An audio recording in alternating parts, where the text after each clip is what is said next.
Puskesmas Tibawa di Kabupaten Gorontalo menjadi sorotan publik karena diduga menelantarkan seorang pasien bernama Tahir Abbas.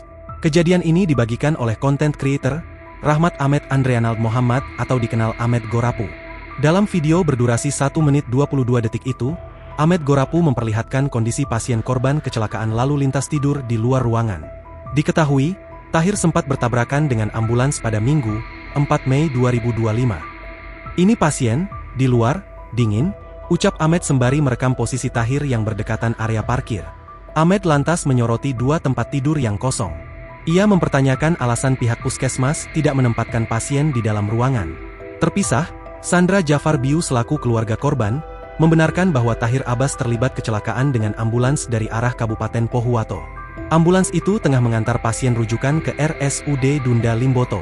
Kecelakaan terjadi di Desa Tolotio, Kecamatan Tibawa pada Sabtu, 3 Mei 2025, sekitar pukul 20.30 waktu Indonesia Tengah. Kondisi ambulans saat itu sudah tidak bisa digunakan dan terdapat retakan kaca di bagian depan. Sandra pun berinisiatif mengantarkan pasien dalam ambulans ke RSUD Dunda Limboto.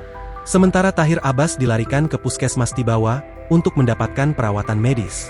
Setelah saya antar pasien dari ambulans ke Rumah Sakit Dunda, saya kembali ke Puskesmas Tibawa dan mendapati keluarga saya berada di luar dekat parkiran. Saya tanya pihak puskesmas, katanya IGD masih dalam perbaikan, jadi belum bisa digunakan, ujar Sandra kepada tribungorontalo.com, Minggu, 4 Mei 2025. Ia juga menyebutkan bahwa korban baru dipindahkan ke ruang rawat inap pada Minggu pagi tadi.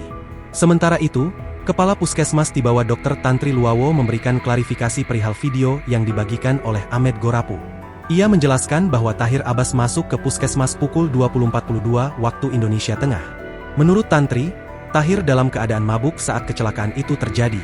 Tahir disebut mengalami luka lecet di beberapa bagian tubuh. Akan tetapi, Tahir dalam kondisi stabil dan sudah mendapatkan perawatan luka serta obat-obatan. Pelayanan UGD memang sementara dipindahkan ke Selasar sejak 2 hari lalu karena ada perbaikan saluran limbah yang macet, jelas Tantri. Ia menambahkan, pasien belum dimasukkan ke ruang rawat inap karena masih dalam observasi dan adanya permintaan visum dari pihak kepolisian. Pihak puskesmas mengklaim bahwa pasien akhirnya dimasukkan ke ruang rawat inap. Namun 2 jam kemudian telah meminta dipulangkan ke rumah. Download Tribun X sekarang.